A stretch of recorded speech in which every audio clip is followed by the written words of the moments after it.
हर हर महादेव भक्तों, जैसा कि आप सभी जानते हैं 14 जुलाई को भौमती अमावस्या पड़ रही है। आपको इस दिन चुपचाप इन 3 वृक्षों को छूकर आ जाना, छप्पर फाड़ कर होगी। धन वर्षा कंगाल भी बनेगा, धनवान इतनी धन दौलत आएगी कि संभाल नहीं पाओगे।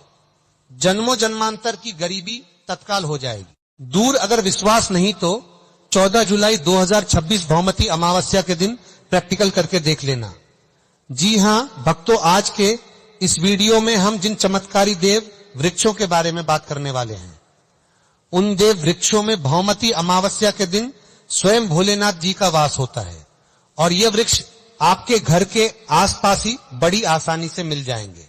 इन देव वृक्षों के बारे में स्वयं महादेव ने अपने प्रिय भक्त रावण को बताया है कि कोई भी व्यक्ति सही समय पर, सही मुहूर्त पर, सही क्रिया अनुसार 14 जुलाई भौमती अमावस्या के दिन इन देव वृक्ष को छूकर चुपचाप आ जाता है तो उसके घर में स्वयं महादेव की कृपा बरसती है और उसके जीवन में चल रही गरीबी, दुख, कष्ट सब समाप्त हो जाते हैं। जन्म जन्मांतर की गरीबी तत्काल दूर हो जाती है। आपका भाग्य 7वें आसमान पर होगा। जहां जहां भी जाओगे धन दौलत आपके पीछे पीछे आएगी।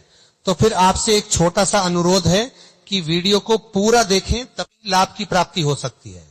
इसलिए इस वीडियो को पूरा देखें।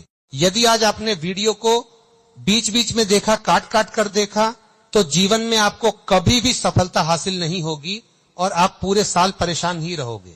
आप साथी भक्तों, इस वीडियो में हम आपको ऐसे पेड़ बताएंगे जिन्हें छूने मात्र से आपकी गरीबी तत्काल दूर हो जाएगी। जी हां भक्तों, मां लक्ष्मी की आप पर ऐसी कृपा होगी कि आने वाले समय में आप धनवान बन जाओगे। भक्तों, अगर आप 14 जुलाई भौमवती अमावस्या के दिन यह जो पेड़ हम आपको बताएंगे, उन पेड़ों को छूने मात्र से आपकी गरीबी दूर हो जाएगी। भक्तों, इस बार भौमवती अमावस्या कई वर्षों बाद विशेष संयोग में आई है। तो जिन वृक्षों के बारे में हम आपको बताने वाले हैं, अगर आप उन्हें हमारे बताए अनुसार सही समय और शुभ मुहूर्त देखकर छू लेते हैं तो यकीन मानिए आपके जीवन में कुछ दिनों बाद धन की वर्षा होने लगेगी। फिर आपके जीवन में आपको उन्नति करने से कोई नहीं रोकेगा पाएगा। आपकी हर मनोकामना पूरी होगी, खुशियों से भर जाएगा। आपका घर, यदि आप 14 जुलाई भौमती अमावस्या के दिन इन देव वृक्षों को छू लेते हो तो तीनों देव ब्रह्मा, विष्णु, महेश का आपको आशीर्वाद मिल जाएगा। इसीलिए भक्तों, इस वीडियो को पूरा देख लीजिए। तो चलिए जानते हैं कि कौन से ऐसे पौधे हैं जिनको 14 जुलाई भौमवती अमावस्या के दिन छूकर आ जाना है। लेकिन उससे पहले अगर आप इस चैनल पर नए हैं तो स्टोरी वाइब चैनल सब्सक्राइब करके वीडियो को एक लाइक जरूर करें। साथ ही आप अपनी राशि या अपने शुभ नाम को कमेंट बॉक्स में जरूर डाल दें, क्योंकि हम आपकी राशि से जुड़ा भाग्य भी बताते हैं और भाग्य में चल रही परेशानियों को तत्काल दूर करने के लिए आसान से आसान उपाय भी बताते हैं। इसलिए आप अपनी राशि कमेंट बॉक्स में जरूर डाल दें। तो चलिए भक्तों, वीडियो को शुरू करते हैं। देखिए भक्तों, हमारी हिंदू संस्कृति में कई तरह के पौराणिक मान्यताओं को महत्व दिया गया है कि कई ऐसे पेड़ पौधे कई होते हैं जो कि देव वृक्ष कहे गए हैं और काफी शुभ भी माने गए हैं। प्रकृति में मौजूद कई ऐसे पेड़ पौधे होते हैं जो कि हमारे जीवन में चल रही परेशानियों को दूर कर देते हैं। खास बात यह है कि पेड़ पौधे की न सिर्फ लोग पूजा करते हैं बल्कि औषधि के रूप में भी प्रयोग करते हैं। यह कई प्रकार की बड़ी से बड़ी बीमारी को ठीक करते हैं और वेद पुराणों में भी कई प्रकार के पेड़ पौधों का उल्लेख है। भक्तों, यदि आप भी 14 जुलाई भौमती अमावस्या को इन वृक्षों को छू लेते हो तो आपको महादेव का ऐसा आशीर्वाद मिलेगा जिससे कि आपके जीवन की समस्त परेशानियां दूर हो जाएंगी। भक्तों, ज्योतिष मान्यताओं के अनुसार इस भौमवती अमावस्या पर स्वयं भगवान भोलेनाथ इस चमत्कारी पौधे पर विराजमान रहेंगे, जिसकी बात आगे हम इस वीडियो में करने वाले हैं। और अगर आप इन खास पेड़ों को हमारे बताए अनुसार इनको छूकर आ जाते हैं तो इसी से आपका बेड़ा पार हो जाएगा और उसी वक्त तीनों देव ब्रह्मा, विष्णु, महेश का आशीर्वाद आपको तुरंत मिल जाएगा। फिर आपको धनवान बनने से स्वयं विधाता भी नहीं रोक पाएंगे। तो भक्तों, उन चमत्कारी वृक्षों को बताने से पहले हम आपको भौमवती अमावस्या के बारे में जानकारी दे देते हैं ताकि आपको उन देव वृक्षों को छूने के लिए सही शुभ मुहूर्त का पता लग जाए। आइए जानते हैं भौमवती अमावस्या की सही डेट टाइम का शुभ मुहूर्त पुण्यकाल के बारे में।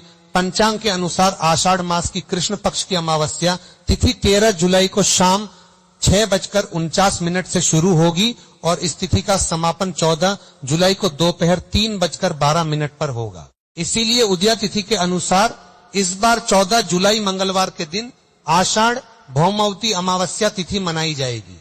तो भक्तों, सबसे पहले तो आप सभी 14 जुलाई भौमवती अमावस्या के दिन इन पौधों को किसी भी समय यानी कि किसी भी टाइम आप छू कर आ सकते हो, उसमें कोई भी दिक्कत वाली बात नहीं है। चलिए अब हम आपका ज्यादा समय बर्बाद ना करते हुए बताते हैं कि कौन कौन से पेड़ पौधे को छूना चाहिए।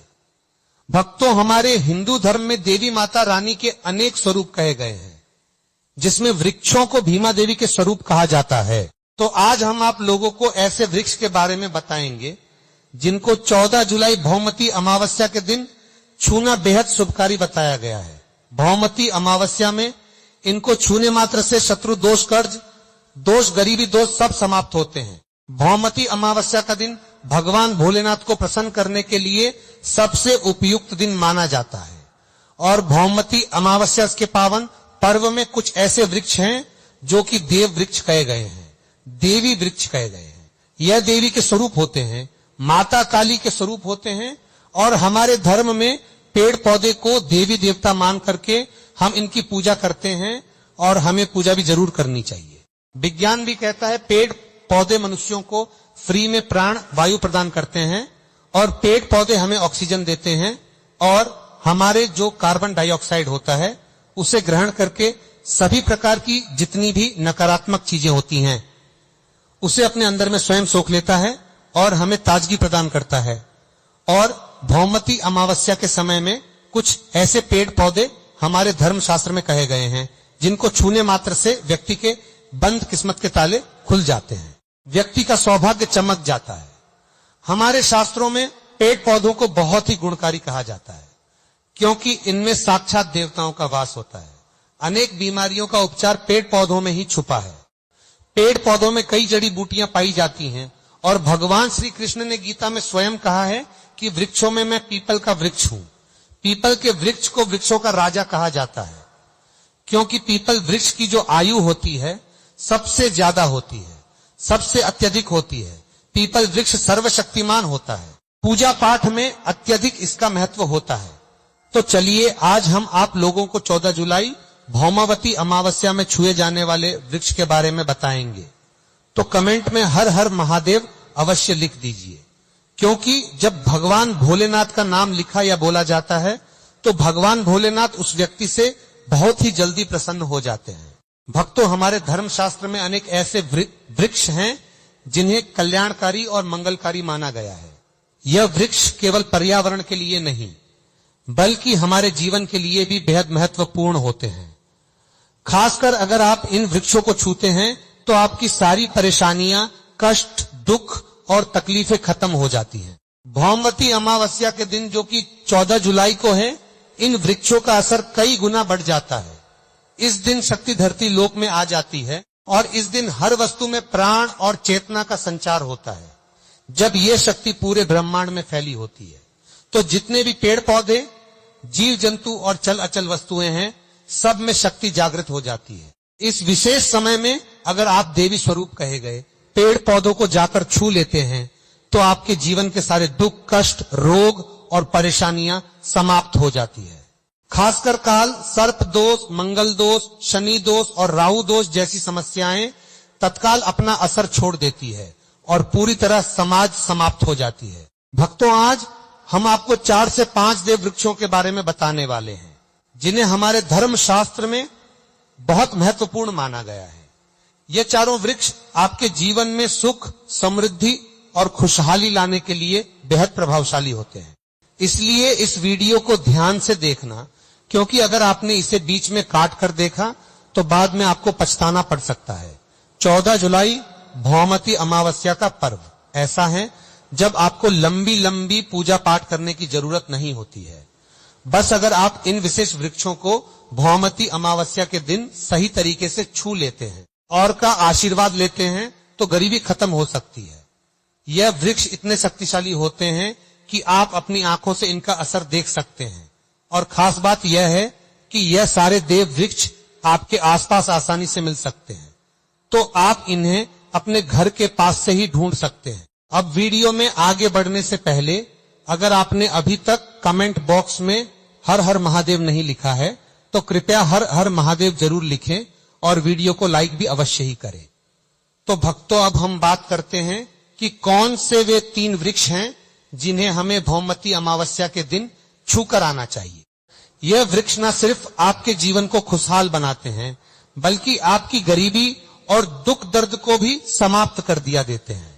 इसलिए हम चाहेंगे कि आप सब भौमवती अमावस्या को इन वृक्षों की पूजा जरूर करें और इन्हें छुएं, क्योंकि इस दिन इन वृक्षों की पूजा करने से आपको अनगिनत लाभ मिल सकते हैं। चलिए भक्तों, अब हम जानते हैं कि वे देव वृक्ष कौन से हैं जिन्हें छूने से हमारी गरीबी खत्म हो जाती है और जीवन में सुख समृद्धि का आगमन होता है। पहला वृक्ष है बेल का वृक्ष, जिसे हम खास तौर पर पूजा में इस्तेमाल करते हैं। भौमती अमावस्या के दिन बेल का पेड़ सबसे महत्वपूर्ण माना जाता है। भगवान शिव को बेल के पत्ते अत्यंत प्रिय हैं और उन्हें शिवलिंग पर बेल पत्र अर्पित करने से विशेष पुण्य की प्राप्ति होती है। बेल का पेड़ शिव के पूजन के लिए अत्यधिक पवित्र माना जाता है। बेल के पत्तों का उपयोग भगवान शिव के पूजन में विशेष रूप से किया जाता है।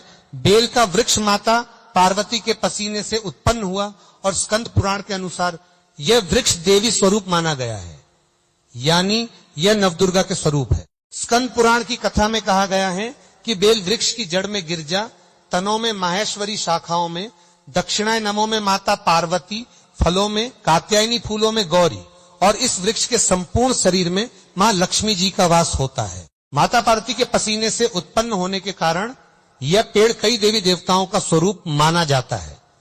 इसलिए यह वृक्ष धार्मिक रूप से अत्यंत महत्वपूर्ण है। अगर आप संध्या काल में शिव मंदिर या नवदुर्ग मंदिर के पास बेल के वृक्ष के नीचे घी का दीपक जलाते हैं तो व्यक्ति धनवान, गुणवान और पराक्रमी बनता है। इस पेड़ के स्पर्श से व्यक्ति के सभी मनोरथ पूरे होते हैं। इस पेड़ को छूने से पहले आपको एक खास मंत्र भी बोलना चाहिए। वह मंत्र है दर्शन बिल वृक्ष स्पर्शम पापनाश अघोर पाप संहार। एक विलम शिवार्पणम का अर्थ है कि यहाँ पर एक विलम शिवार्पणम का अर्थ है बेल वृक्ष का दर्शन और स्पर्श करने मात्र से सभी पाप समाप्त हो जाते हैं और शिव को चढ़ाया गया एक बेलपत्र पापों का नाश करता है। तो भक्तों, 14 जुलाई भौमती अमावस्या के दिन इस बेल के वृक्ष को छूकर अपनी मनोकामना बोलिए और फिर चुपचाप आकर वापस आ जाइए। आपके सभी कष्ट, दुख और पाप समाप्त हो जाएंगे और आप धन, सुख और समृद्धि प्राप्त करेंगे। भक्तों, अब हम आपको दूसरे पौधे के बारे में बताते हैं जो कि बहुत ही महत्वपूर्ण है। यह पौधा है शमी का वृक्ष। शमी के वृक्ष को हमारे धर्म शास्त्र में जगदम्बा के स्वरूप के रूप में पूजा जाता है।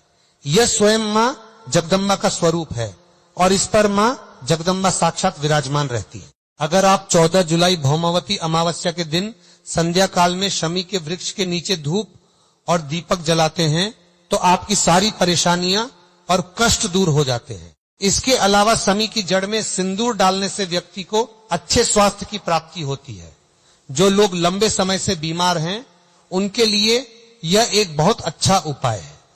यदि आपके घर में कोई सदस्य लंबे समय से बीमार पड़ा है तो आप उस व्यक्ति के शरीर से 7 बार सिंदूर उतारकर शमी की जड़ में आप डाल सकते हैं। इससे उनके रोग जल्दी ठीक हो जाएंगे। इसके अलावा यदि आप बीमारी से बचना चाहते हैं और निरोग रहना चाहते हैं तो शमी की जड़ में सिंदूर डालने से आपका रोग नाश कर सकता है। आपको 14 जुलाई भौमवती अमावस्या के दिन शमी के वृक्ष को छूकर अपनी मनोकामना बोलनी है। जब आप इसे करेंगे तो आप देखेंगे कि आपकी मनोकामना पूरी हो जाएगी और आपकी दरिद्रता समाप्त हो जाएगी। इस दिन शमी के वृक्ष के प्रभाव से आपको अपार लाभ मिल सकता है। तो भौमती अमावस्या पर शमी के वृक्ष का आशीर्वाद लेकर अपने जीवन में खुशहाली और समृद्धि लाएं। भक्तों, अब हम बात करेंगे तीसरे वृक्ष की, जिसे देव वृक्ष भी कहा जाता है। यह वृक्ष पारिजात का वृक्ष समुद्र मंथन से उत्पन्न हुआ था और इसे देवराज इंद्र के नंदन वन में स्थापित किया गया था। बाद में भगवान श्री कृष्ण ने इस वृक्ष को मानव कल्याण के लिए धरती पर लाया था। यह वृक्ष लक्ष्मी का स्वरूप माना जाता है, क्योंकि माता लक्ष्मी भी समुद्र मंथन से उत्पन्न हुई है। यह माना जाता है कि अगर किसी व्यक्ति के शरीर में थकान या पीड़ा हो या व्रत के दौरान परेशानी हो, तो शाम के समय पारिजात के वृक्ष को छूने से यह सारी परेशानियां दूर हो जाती हैं। तो भक्तों, आप सभी 14 जुलाई भौमावती अमावस्या के दिन जब भी समय मिले इस वृक्ष को छू सकते हैं और विशेष लाभ प्राप्त कर सकते हैं। अगर आप इस वृक्ष के नीचे 14 जुलाई भौमावती अमावस्या के दिन घी का दीपक जलाते हैं और इसकी जड़ में थोड़ा सा सिंदूर डालते हैं, तो आपके सभी प्रकार की मनोकामनाएं पूरी हो सकती हैं। लेकिन आपको एक प्रार्थना जरूर करनी है। वह प्रार्थना है पारिजात वृक्ष आप देवी स्वरूप है, कृपया हमारी सारी परेशानियां दूर करें। हमारे घर में लक्ष्मी का वास हो, पितृदोष, गृह दोष, लक्ष्मी दोष समाप्त हो। कृपया हमारे जीवन में समृद्धि और सुख की वर्षा करें। यदि आपके घर में धन का आगमन कम हो रहा है और पैसे का व्यर्थ खर्च हो रहा है, तो एक पीले कपड़े में बांधकर तिजोरी में रख सकते हैं। यह उपाय मंगलवार के दिन या भौमवती अमावस्या के दिन जरूर करें। इससे आपके घर में धन की वर्षा होगी और आर्थिक स्थिति बेहतर होगी। तो अगर आपके जल्दी धनवान बनना चाहते हैं या आपकी कोई अधूरी कामना है, तो इन 3 वृक्षों के बारे में बताए गए उपाय जरूर करें। खासकर यदि आप तीनों वृक्षों को छूते हैं, तो आपकी मनोकामनाएं पूरी होने से कोई भी शक्ति आपके रास्ते में नहीं आ पाएगी। 14 जुलाई भौमवती अमावस्या के दिन इन उपायों को जरूर करें। यह उपाय आपके जीवन को संवार सकते हैं, आपके कष्ट दूर कर सकते हैं और आपकी किस्मत को चमका सकते हैं। भक्तों, अब अगले वृक्षों को बताने से पहले आपसे हम एक रिक्वेस्ट करते हैं कि अगर आप हमारे चैनल पर नए हैं तो स्टोरी वाइब चैनल को सब्सक्राइब करें, वीडियो को लाइक करें और अपनी राशि कमेंट बॉक्स में डालें, क्योंकि हम आपकी राशि से जुड़े भाग्य और समस्याओं के उपाय भी बताते हैं। तो अपनी राशि कमेंट बॉक्स में डालकर अपने भाग्य को जागृत करें। भक्तों, अब अगला पेड़ है जिसे आपको 14 जुलाई भौमवती अमावस्या के दिन छूकर आना है। वह है पीपल का पेड़। पीपल का पेड़ हिंदू धर्म में बहुत ही पवित्र और शुभ माना जाता है। इसे विशेष रूप से भगवान शिव और विष्णु दोनों से जोड़ा जाता है। पीपल के पेड़ की पूजा करने से पापों का नाश होता है और पुण्य की प्राप्ति होती है। भौमवती अमावस्या के दिन पीपल के पेड़ के नीचे बैठकर ध्यान करें और वहां सफाई रखें। पीपल के नीचे दीपक लगाना और पूजा करना विशेष रूप से लाभकारी माना जाता है। पीपल के पत्तों को शिवलिंग पर अर्पित किया जा सकता है। पीपल के वृक्ष के नीचे 108 बार ओम नमः शिवाय का जाप करते हुए प्रणाम करें। इसके बाद वहां दीप जलाकर पूजा अर्चना करें। ध्यान रखें कि पीपल के पेड़ के नीचे कभी भी रात को सोना नहीं चाहिए, क्योंकि इसे अपवित्र माना जाता है। भक्तों, अब अगला देव वृक्ष है जिसे आपको भौमवती अमावस्या के दिन छूकर आना है। वह है वट वृक्ष। वट वृक्ष हिंदू धर्म में विशेष रूप से महिलाओं के लिए महत्वपूर्ण है। यह पेड़ समृद्ध, सुख और आशीर्वाद का प्रतीक माना जाता है। वट वृक्ष को अक्सर भगवान शिव और पार्वती की संयुक्त पूजा से जोड़ा जाता है। भौमवती अमावस्या के दिन इस वृक्ष के पास जाना और उसकी पूजा करना बेहद शुभ होता है। वट वृक्ष के नीचे दीपक लगाकर पूजा करें। वट वृक्ष के चारों ओर परिक्रमा करना बहुत शुभ होता। तो अगर आपको जानकारी अच्छी लगी हो तो